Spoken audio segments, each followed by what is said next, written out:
Hello everyone, welcome back to the Network Fixer. What if I told you your phone can see in 3D, cars can drive without drivers, and machines can map the world down to millimeters? Sounds like science fiction, right? But this is not the future, this is LiDAR. And today I'm going to break down everything you need to know about LiDAR. From what it is, how it works, where it's used, and why it might replace cameras in the future. By the end of this video, you will understand LiDAR better than 99% of people online. So sit back, don't skip, because this might be the most important tech you learn this year. LiDAR stands for Light Detection and Ranging. Let me simplify that. LiDAR is technology that uses laser light to measure distance. Yes, lasers.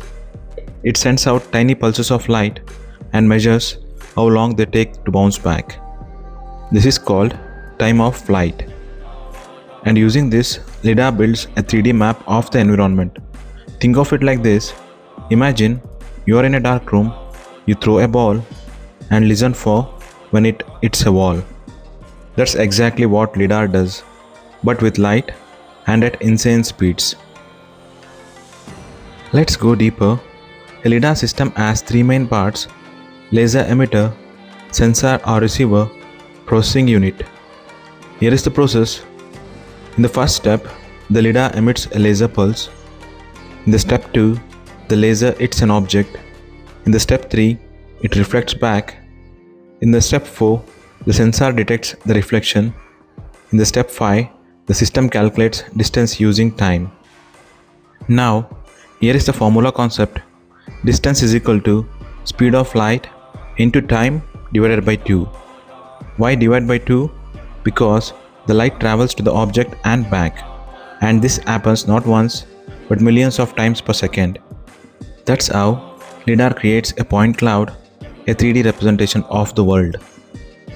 If we consider the types of LiDAR, there are mainly three types: airborne LiDAR, terrestrial LiDAR, and mobile LiDAR. If we consider airborne LiDAR, they are used in drones and aircrafts. They are used for mapping forests, surveying land, and topography. If we consider terrestrial LiDAR, they are used in ground. They are used for construction, architecture, and city planning. If we consider mobile LiDAR, they are used in cars and moving systems. They are used for self-driving cars and navigation. Now let's compare between LiDAR versus camera versus radar. So let's compare. LiDAR does the accurate 3D mapping. It works in low light. However, LiDAR is a bit expensive. If we consider camera, they are cheap. They provide with the color info. Unlike LiDAR, they struggle in dark. If we consider radar, it works in all weather. It helps with the long range detection. However, it comes up with a low resolution.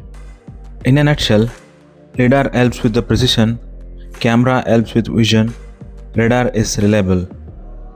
If you ask me about the future, it will be the combination of all three.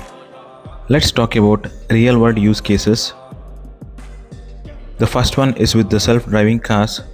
Companies use LiDAR to detect pedestrians. They use this technology for avoiding collisions. It's used for navigating roads. Without LiDAR, autonomous driving becomes extremely difficult. If we consider smartphones, some smartphones use LiDAR for face detection, AR apps, depth sensing. LiDAR is also used in mapping and surveying. LiDAR is used to map cities. They used to detect underground structures. They used to study environment.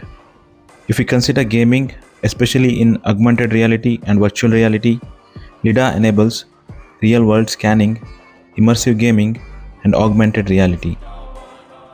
Talking about the technology of LiDAR in the future, let's imagine this: smart cities with real-time mapping, fully autonomous vehicles, robots navigating homes, drones delivering packages safely. LiDAR is the backbone of all this. In the next 10 years, you will see LiDAR everywhere. The advantages of LiDAR are high accuracy, works in darkness, it helps with real-time mapping. If you ask me about the limitations, they are a bit expensive, they are affected by heavy rain or fog. If you want to process eye processing, it requires eye power.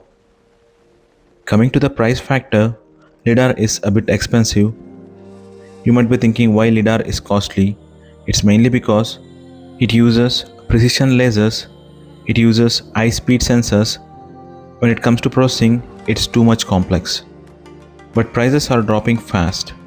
Soon, LiDAR will become mainstream. Real-time LiDAR is widely used in autonomous vehicles like those developed by Tesla and Waymo to detect surroundings instantly. It works by emitting laser pulses and measuring the time it takes for them to return, creating a live 3D map. Companies like Velodyne LiDAR produce high-speed sensors capable of scanning millions of points per second. Real-time LiDAR is essential in self-driving cars to identify pedestrians, vehicles, and obstacles accurately. It is also used in drones for terrain mapping and obstacle avoidance during flight. In smart cities, LiDAR helps monitor traffic flow and improve road safety systems. Robotics applications use real-time LiDAR for navigation and simultaneous localization and mapping, are also called SLAM. Modern smartphones and devices such as those from Apple use LiDAR for augmented reality experiences. The technology performs well even in low light conditions where cameras struggle. Real-time LiDAR is becoming more affordable and compact, making it a key technology for future automation. If we consider LiDAR from an electronics perspective, real-time LiDAR is made up of a laser diode that emits fast pulses of light. It includes a photodetector that receives the reflected light signals. The system uses optical components like lenses and mirrors to guide the laser accurately. A scanning mechanism helps cover a wide area, either mechanically or using solid-state technology. Timing electronics measure how long the light takes to return, which determines distance. Signal processing circuits convert these signals into usable data. A microcontroller or processor controls the entire operation of the LiDAR system. Power management circuits ensure stable voltage for all electronic components. Communication modules send the processed data to other systems like computers or vehicles. All these electronic parts are enclosed in a protective housing for durability and heat control. So now you know, LiDAR is not just a technology, it's the future of how machines see the world. If you learned something new today, make sure to like the video, comment LiDAR if you watched till the end. Subscribe to the Network Fixer because we break down complex tech into simple explanations. And trust me, you don't want to miss what's coming next. Thank you for watching. I will see you in the next video. Until then, take care of yourself and have a great day. Bye bye.